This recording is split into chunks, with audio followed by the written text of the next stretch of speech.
Hello. Makadiko. Somebody andibvunza kuti sei inini ndichiunganirwa nevanhu kana ndaenda kuZimbabwe. Right. First of all, kuMbare. Kakuriro katakaita kuMbare isusu. Tiri vanhu vanoziyana sterek. Kazhinji kachitoziyana from one end to another. Ndoziyana vanhu vanogara kumaJubreki, ndoziyana vanhu vanogara kuNationary, ndoziyana vanhu vanogara kwamarowa, kuChicago, kuChidhaka, kumaBritish cottages, kumagaba, kumaflats, kumatapi, toziyana vanhu vazhinji tinoziyana, samwe tinoziyana. Kana ndisikakuziye inini,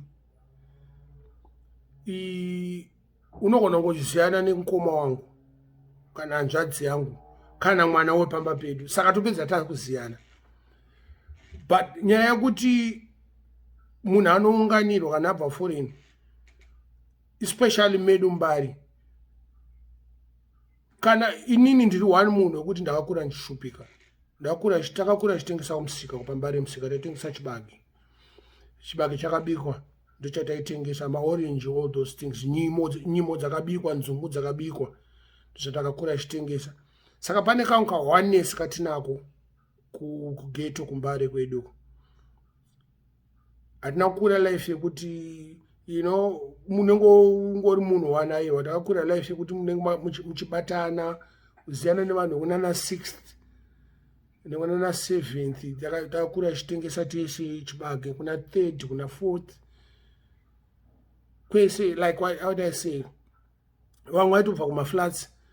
Ndakakura nevanhu vakaita vange pachirodzo, ndaitamba naNazvauya. Kana pane munhu anovaziva naZvauya nana Minox, ndo vanhu vanonyatsozikanwa kumaflats vatakakura tichitamba navo izvi. Saka even if I go kumaflats manje ndakati ndakakura naMinox, ndakakura naZvauya, they were my friends, because taidzidza tese pachirodzo, maiziva. Plus taitoti kana chitonotamba taitoenda futi kana kumaflats iko chinotamba Chisveru, whatever. But kana ndabva kuCanada manje, vanhu vanondiunganira because kune vamwe vanhu I accomplished something. One munhu ari muMbare mumarine medu akaenda kuCanada.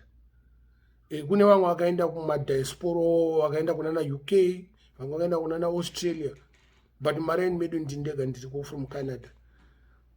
So munoziva zvinhu zvinenge zvakaoma, ndinonwa hwahwa unonakidza kunwa nevamwe vanhu neshamwari dzako. Pataiita fange zvedhansi, ndansikanyanyonwa hwahwa stereki, ndainwa masesi, chibuku chaicho chimugojomu chaicho chataitenga kuramba naye nemumarengenya. Taifamba tiri kana 15 boys dzangu, nana Gostala, ana Lizwa, ana Sharks, vamwe vacho akafa, most of them akafa. Pakuru yedu tasara ndinofunga about vanhu 20 pataifamba navo, tasara tiri 3 kana 4. Inini, Gostalo, Jabata, nemumwe anonzi Lizwe, anonzi Tendai. But most vanhu vanonzi Tendai vanonzi Lizwe. Lizwe akuita zvechipostori, saka achaita hangout nesu. Jabata achagarawo Mbare, I don't see him. Vapfana vese vandoswera ndichitamba navo, vazhinji vacho haisizera rangu. But vapfana vemuraini vanenge vatori hepo, vanenge vari happy, vachitoti mudhara auya. Kubva kwauya vamwe vanhu vahombo vaitamba nemukoma wangu, waiziva, kana Sheckom. Vanhu vandotoonawo kuti ndiblazi wangu vachitotipawo kamwe kawisdom, vachitotaura nyaya dzavaita kudhara vari vanhu vadiki. But mostly is hwahwa ndonoita kuti vanhu vandiunganire. Vanhu vanenge vachida kutengerwa hwahwa. And pakutengerwa hwahwa paipaika, I've been doing this for a while, ichitengera vanhu hwahwa. Kudhansi kwedu, patakatanga kuenda kudhansi, we formed what we call a pass. A pass is a gang of people. It's a Jamaican word. We used to call ourselves Ninja Pass. Saka takakura tichimboita zvinhu zvemusikanzwa tichiharasa vanhu nokukura zvinozoperazvo, but ndezvekudhansi zvakatopfuura. Ndakutaura zvemai manje vanhu vazhinji hapana vakawanda vakapedzera vadzidzira hwawa plus vaingondoona nchinwa hwawa, vamwe vacho vakunwa hwawa wacho.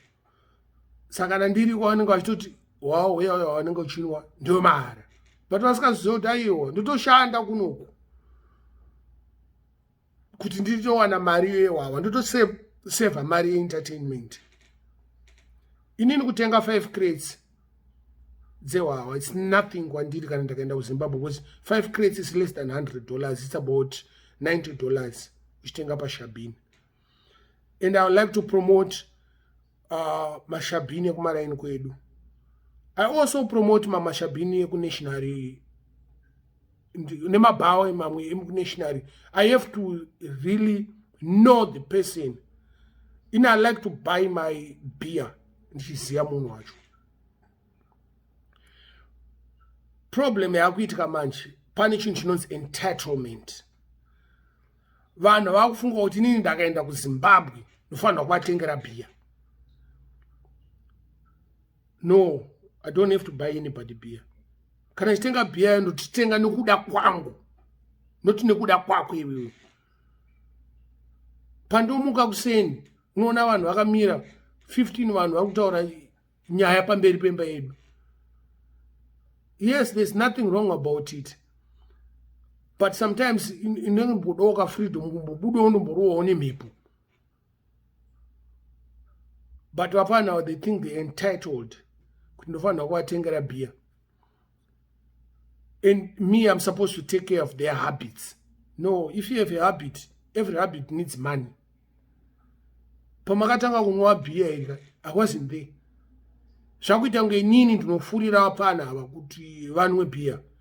Kufurira vapana kunwa kuputa fodya kana kuputa mbanje kana kunwa brongo kurova mutoriro handivafurire. Ndakatovaona vachirova zvinizvi.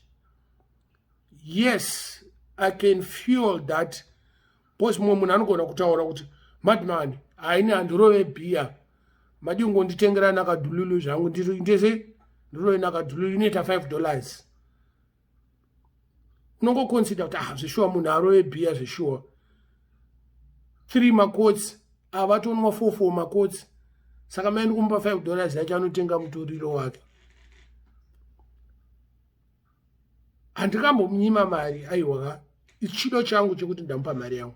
Mumwe munhu anotaura handirove beer, mati Minox nditengerawo drink kana ndikuda mbanje ndomutengera mbanje, orwa mbanje dzake totandara. Mumwe munhu anotaura kuti zvese zvihandirove,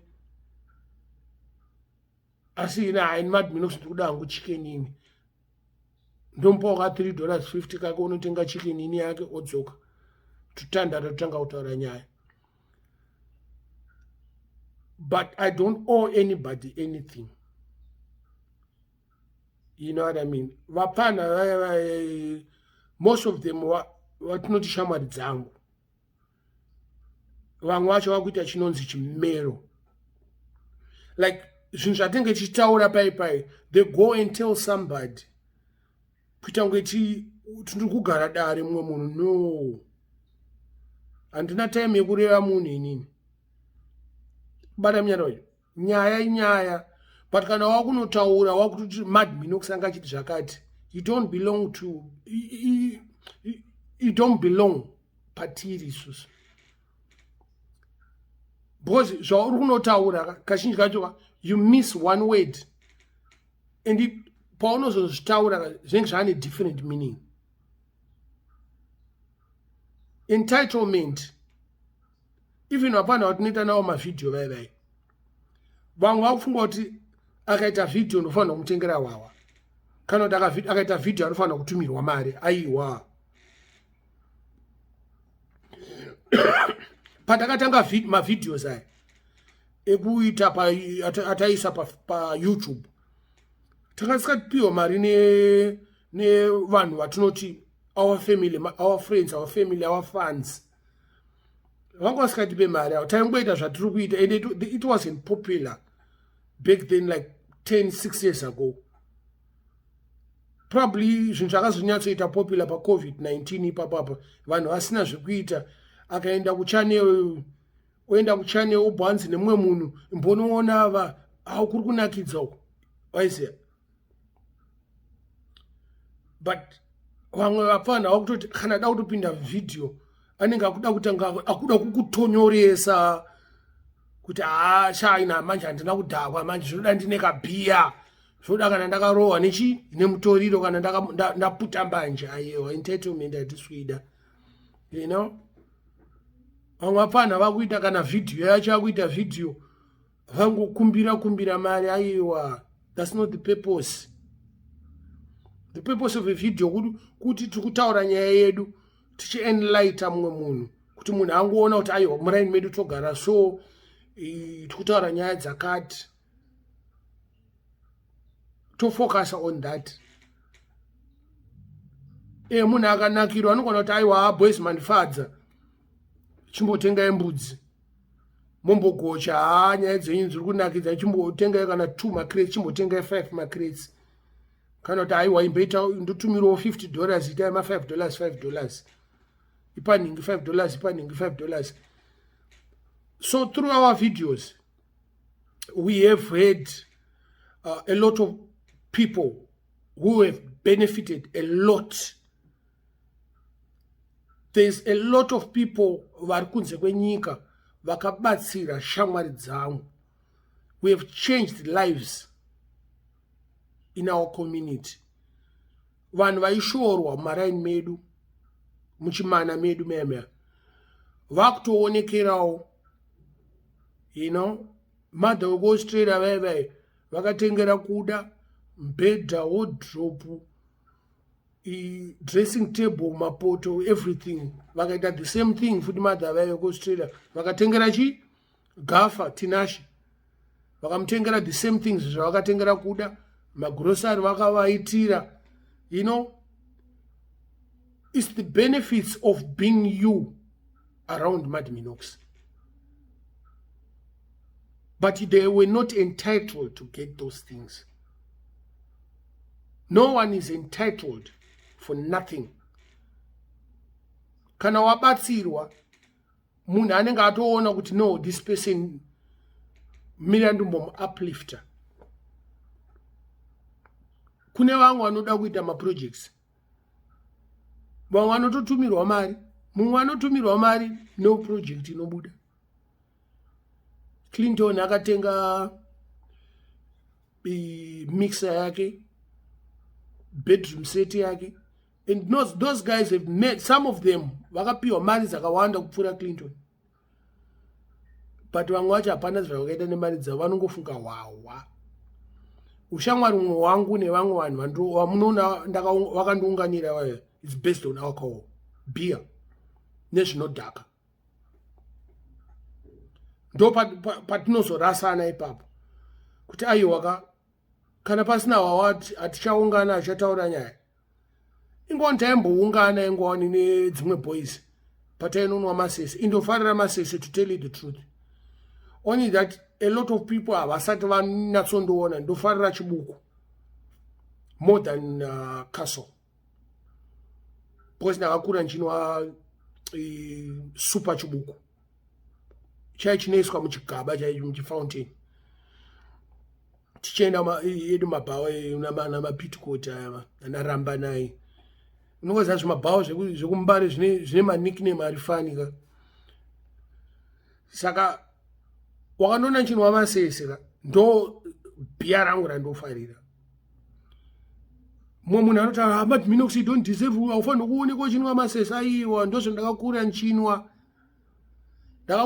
First beer rangu randakanwa nini ndiri 12 years old, changa chiri one day ndakanwa cup ndakadhakwa inini nageneral tiri 2. Ndofuka takatosheya kakapu kacho takadhakwa tiri 2 because pfungwa dzedu dzinenge dzichidikika. Changa chiri one day. Dzimwe boys dzanga dzakutoonwa kudhara.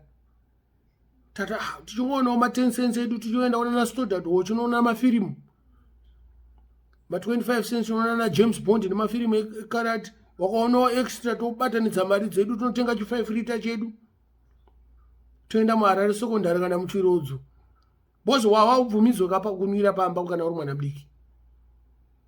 Zvandinotoita zvaizvo zvinotoshoresa because sometimes tinenge chinowawa pane vapfana vanenge varipo vari kuona zvandiri kuita vanenge vachida kutoona uwawa vamwe vanhu vanofanira kundofurira vanhu kunowawawa handifuriri munhu pane vanhu vese vamunoona nchinwana wawa hapana wandakadzidzira naye wawa wandakadzidzira naye wawa akafa my friend general ndo wandakadzidzira naye wawa vese vakadzidzira vega wawa handitomboziva kuti vakatanga rini kana mbanje dzacho nandisikapute mbanjeni mbanje ndakatodzivenga level kana cigarette if you smoke a cigarette padhuze neni ndokudzinga kuti papanapa nokuputira fodya yako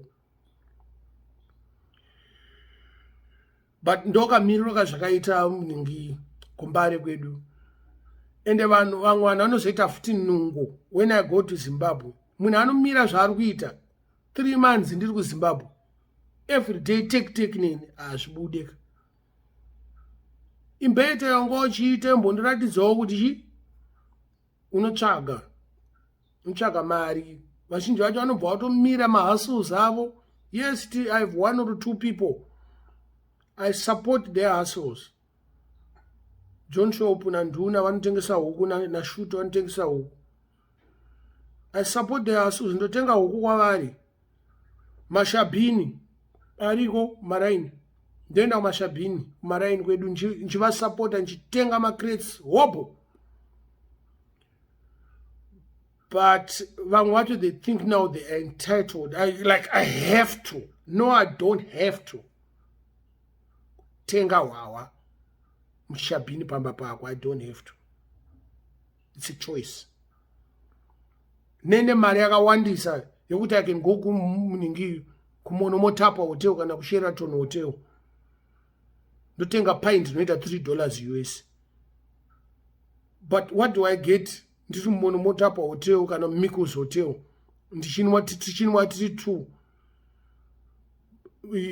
pint re $3 US, $6 2 mapints. Apa munenge muchitonhora like yes mune air condition munoziva I have done it. Ndotomboenda kwanana monomotapa ndotomboenda kuSheraton ndoenda mumikuzi ndichitonwa wawa inini makanditarisa but handizvitaure zvangu. Why should I take a video kana video nchidya mumikuzi? Why? Wambona munhu ane mari chaicho anotora video yeplate yake chikafu chake avatore plate yechikafu chake zvoitwa nemunhu asati ambodya zvinhu zvaizve anenge ada kuratidzawo isocial media iyo aurambidze munhu kuti aonese mumwe wake kuti nhasi ndadya chikafu chakanaka iwaka social media sha tese tiri pasocial media. Saka zvese zvandinoita zvaizvo nevanhu vangu unoisa budget kuti aiwa kuCanada kuno ndakaenda Mbawa ndikutenga beer for $5 a pint. Ndakatenga 4 mapints kuCanada. It's 1 crate kuZimbabwe. Because 4 mapints is $20. KuZimbabwe a crate $18. Utopiwa change. So sometimes kuno Canada and chanwa wawa like how I used to do long time ago. Pandakapinda mapredicaments angu.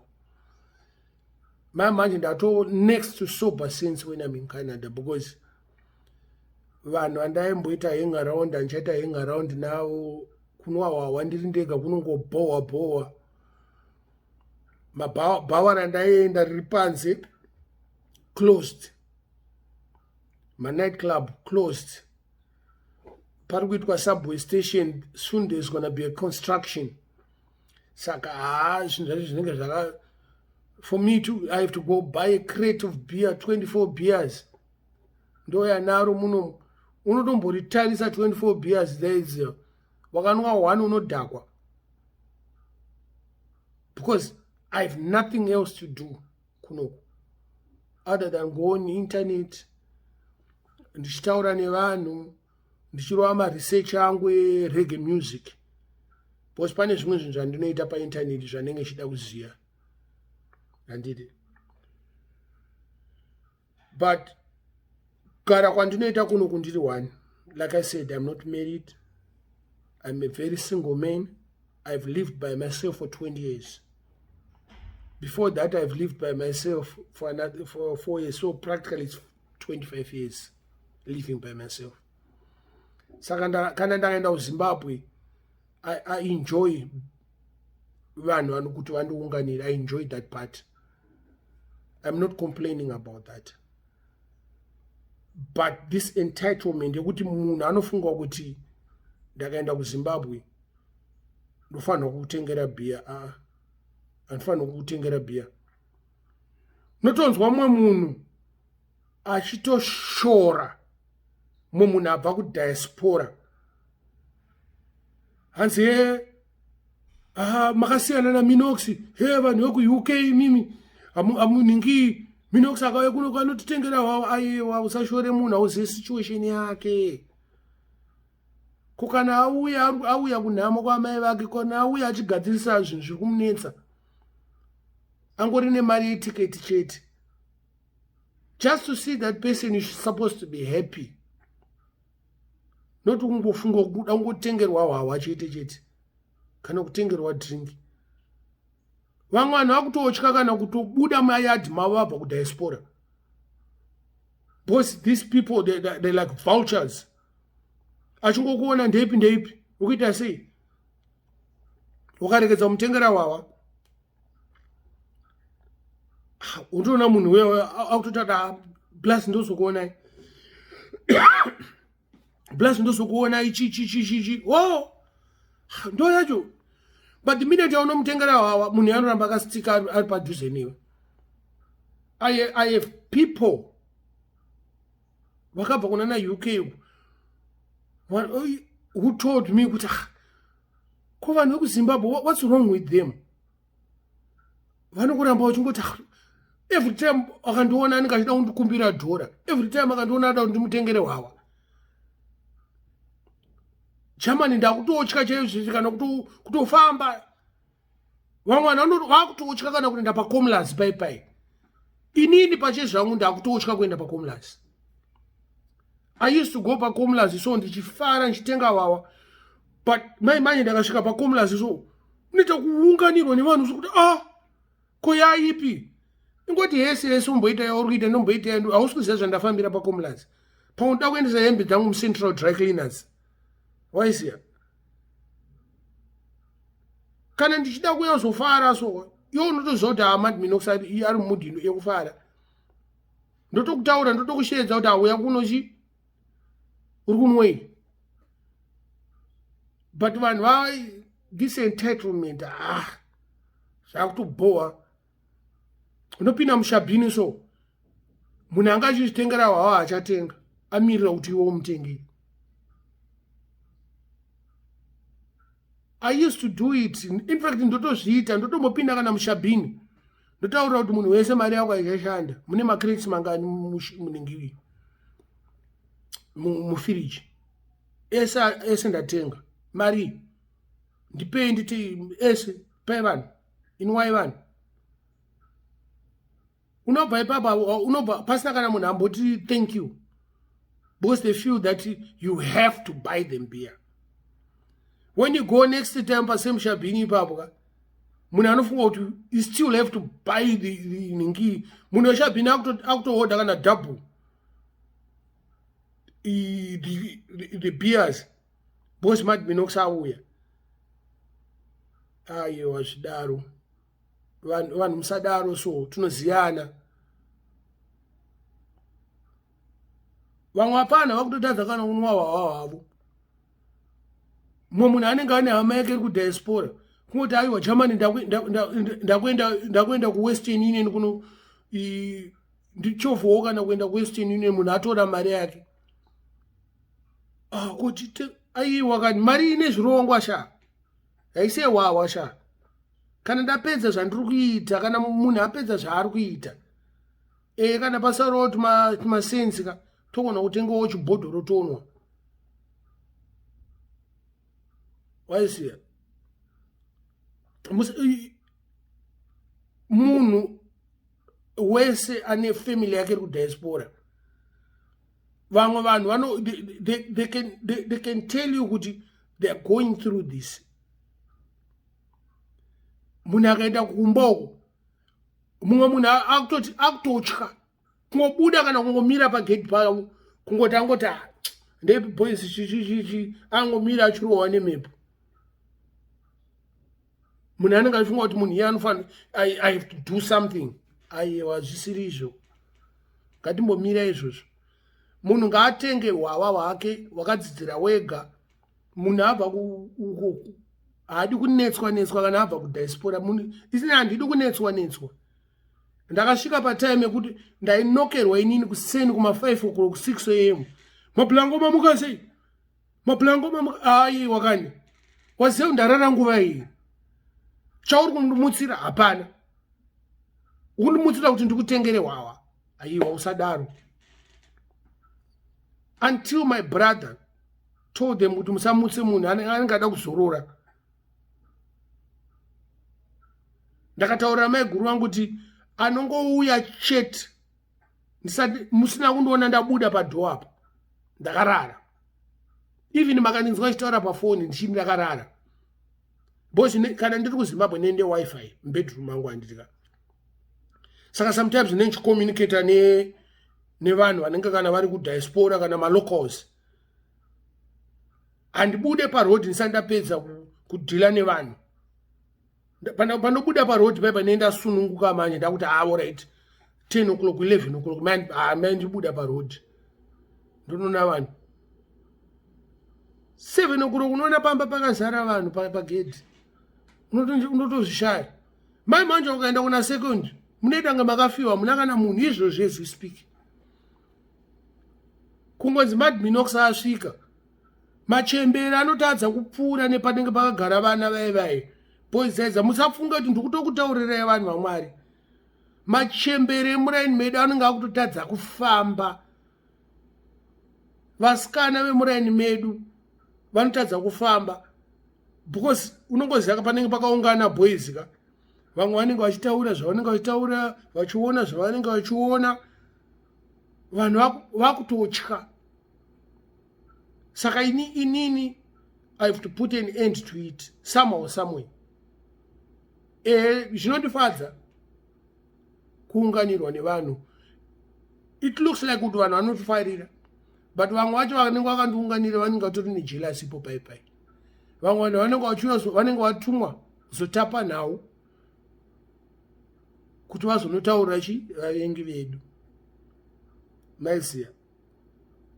Saka inini ndiri munhu anogona kubatanidza vanhu vari kunationary, munhu abva kumaJubek, munhu abva kumatapi, munhu abva kuna first, kuna third, kuna fifth, kuna seventh. Ndokuunganidza munofanira kuwirirana kana ndiripo munhu wese put your difference aside. Wiriranai.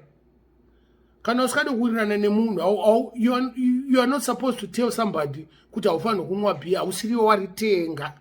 Siya mwana wevanhu anwe bhiya. Let him enjoy that moment.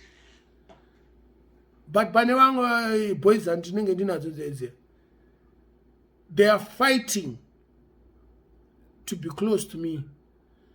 The minute you fight to be close to me, the next thing uchanditadzira because you become a target. Vamwe vanhu vese vanenge vachizviona kuti ona uyu ada kuzozviita kunge chii ndebest friend yaMinox. Wakuvengwa neshamwari dzako, wakuvengwa neshamwari dzangu. Vamwe vacho vanenge vachida kundirova mari, ndopakuzovharwa kamari, ndopakuita zvinhu zvisina nebasa rese. Ndakavharwa mari dzakawandisa.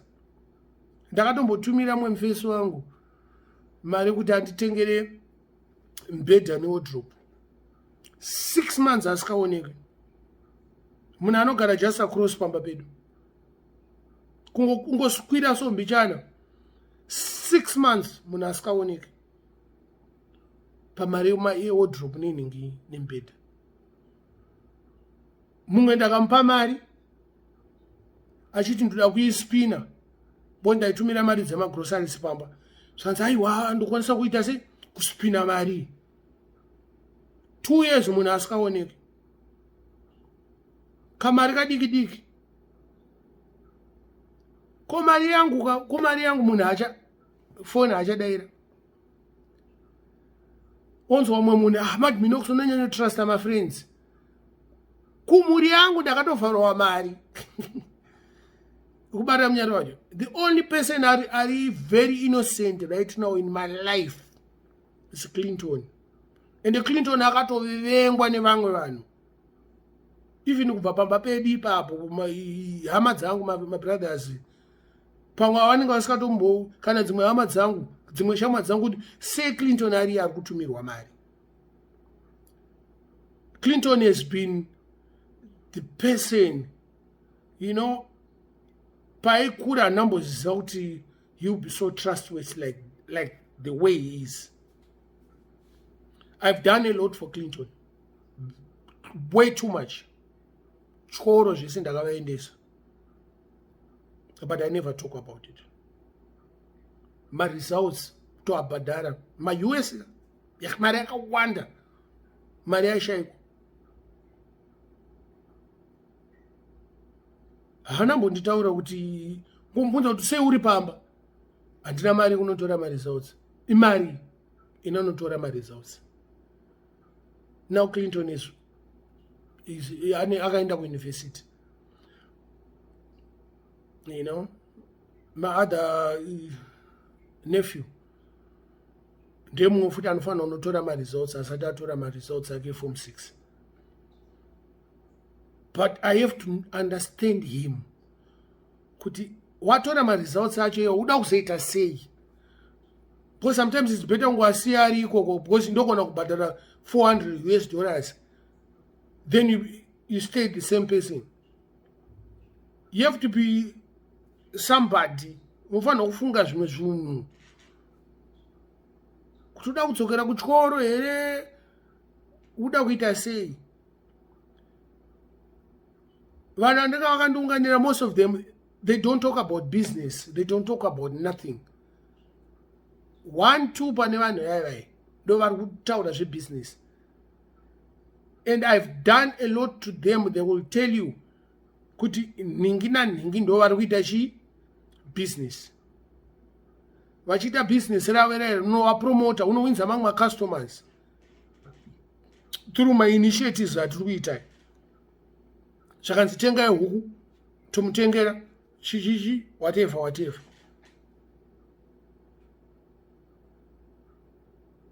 There's a lot of things that happen pane vanhu vanenge vakandiunganira vai. Not everybody is happy for me, and not everyone is going to love me. Most people don't even love themselves. So what do you expect them to love me when they don't even love themselves? Anouya ondiunganira but anenge ane imwe hatred ka otozodzwa nemwe munhu Germany ziso rawakapiwa nemunhu yoka pauri kubuditsa mari ziso rauri kupiwa nemunhu yoka uyu rinomira zvakanaka. Next time musangobuditsa mari zvamuri kuita vapana vanokwanisa kukusitira ichi vanhu vanokurobai. I was told that. Some of my friends vandita hang out navo pamberi pai vanenge vakandiunganira kuti vamwe vanhu vane moyo. And it has happened. Ipapo pandakabva kuZimbabwe pane zvinhu zvakatoitika zviri serious zvada nyaya yacho tichazoitaura ndadzokera kuZimbabwe ndadzoka. Because include the police. Saka zvito nditaure nyaya yacho manje. Serious nyaya. But unotoziva kuti wakanyatsotadzira munhu kusvika palevel yipi chaicho yekuti munhu anoita that hatred kuti Mad Minox asakwire ndege. Ndo level yandakapinzwa apa pandakauya uno. Pato nevanhu vanga vakatoseta you know, vaida kutosinka black ball kuti ndisakwire ndege. Shamwari dzangu vamunoona pamavidhiyo pai vakameura mamero, vakameura to the enemy kuti ndisakwire ndege, but zvakaramba kuitika. Maiziya. Saka not everyone anondifarira pane vanhu vaya vanenge vachida wawa. Ndiri munhu anoita zvedhanzi ka. Do you remember? Ndaiunganirwa kudhara ndichiridzira vanhu kwanana Jobs night sport. Kwese tichienda kwanana Bindura, kwanana Karoi, Kadoma, Chegutu, Kwekwe, Zvishavani, takaridza kwese, Bulawayo takaridza. Mutare, Marondera, Mabvuku, takaridza kwese kwekwe, tichiridza tichiunganirwa. Hakuna nzvimbo yandisingakwanise kuenda inini muMbare yokuti ndotadza kunoona kana mufesi wangu ndotaura hande ipi. Ngoona one munhu chete in less than 10 minutes tinenge ta 15 10 minutes. That's how it is. Ndeshamwari yangu Bento yokulusaka kuWifedzo. Ndangosvika pa front page pai. Ndepo mbona Bento. Bento apo aiwa. Ndiri panapo. Bento anotsvagwa achiwanikwa. 10 minutes anowanikwa. Straight. Takutonwa wawa, tatoungana, ndakutotengera shamwari dzake, ndakutotengera kana mavenda wawa. Because I'm that person. Ukunyatsoona kuti aiwa munhu uyu arikutengesa mabhodhoro ake kana kutengesa airtime yake. Akangotonhorerwawo mbichano. Pandinobva ipapo anosara achibvunza shamwari yangu Bento kuti ndiani ko munhu wanga wanayo. Osongota kuti ndi Minox wamuziya here aita zveSilverstone wemangomo uyu. I'm the person like that. Ndokona kuenda mumabhuku same thing. Waiziya. But kana Mfakosi kwandakamboenda Mfakosi takatoita mathunders. Kwaifiri same thing kumadirano. Take the same thing. Maona. Hapana. Because isitakakura tiri vanhu vakangowanda like wakagara uri one unoita kunge une zvikunetsa kuti ngone ngozi azvibude. Handina ngozi handite zvemushonga kai. Mari yangu haisi mushonga hana kuromba kai. Hana kuuraya amai kana kuuraya mukoma kuti ndite mari. Ndoshanda. But unonzwa munhu taita zvemagroceries zvatakamboita zvaizva zvekupa vanhu magroceries. Hatsi Mad Minox akaromba. Inini manje kuromba manje. Aiwa akomana. Nokushupika kwandakamboita ndiri diaspora kunoko. Ndakamboshupika zvekushaya mari. Kushaya kana dhora mumwe. Kumbira mupana sokuti ndikweretewo $20. Akapinda muwardrobe mangu akati ndipo t-shirt nditora t-shirt yandakatenga kuNew York $20. From that day I said I will never be broke again.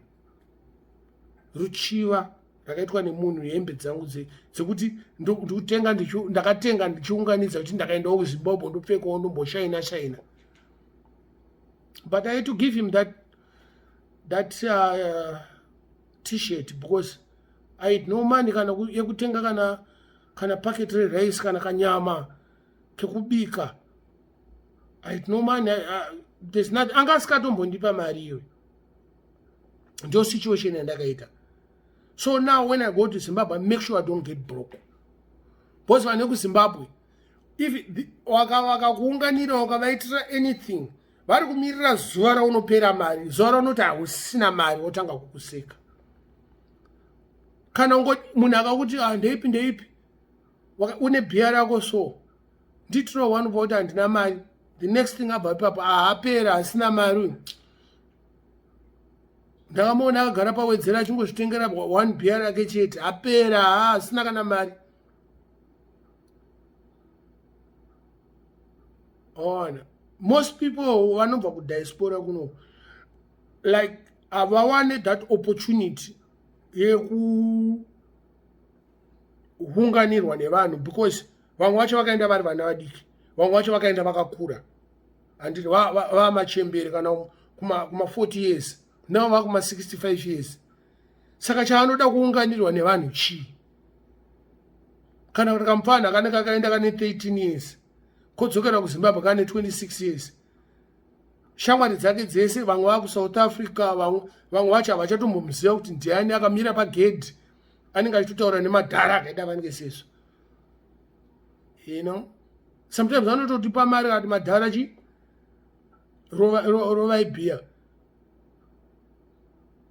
because shamwari dzake dzese dzakuita something. Ende vapana vanenge vada kuenda kutown kunotsvaka vasikana, vada kuenda kuma night clubs, vada kuenda kumabhrai anenge achingoitwa muZimbabwe imomo. I have done all of that. I can go to a braai, I can go kuma cookout, I can go to anything, I can go anything, any place I want. But I try to support my local community. That's why I'm to like 80% Nendirumbari. But some of them, they don't appreciate me. So that thing might have to stop.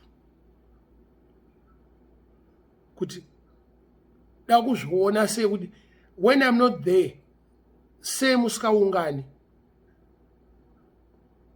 say muchitama 1-1. Moda uswera muchindifadza muchitaura kuti Mad Minox unobatanidza vanhu. Chimbozvibatanidza pachezvenyu without me. Mukuzvitadza nei boys dzangu? Ndichingoenda amagroups avari 3 avari 4 avari 2 ndozvinoita vapana vangu vaive. Musafunga kuti vakabataniro kava munoona vakaungana, hafu acho havawirirani. But anyways, that's the situation, you know. Thanks very much.